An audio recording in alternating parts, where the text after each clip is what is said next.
Canada's lowest recorded temperature is as cold as Mars.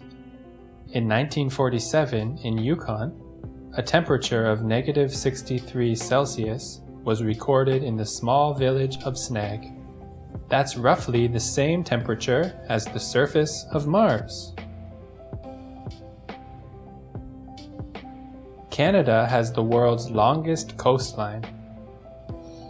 It is bordered on 3 sides by 3 different oceans: Atlantic, Arctic, and Pacific. The only other country that even comes close is Indonesia, which has 54,716 kilometers of coastline. Canada has over 200,000 kilometers of coastline. Canada is home to the biggest population of wild bears. Of 25,000 polar bears, about 15,000 live in the northern parts of Canada.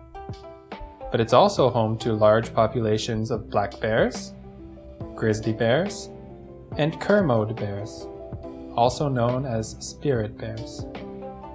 The vast nature and area are perfect habitats for these majestic animals. Around 90% of Canada's land area is uninhabited. This is definitely one of the interesting facts about Canada. The country is only a bit larger than the US, but only has 11% of America's population. I hope you enjoyed learning about Canada today. Please subscribe, and I'll see you next time.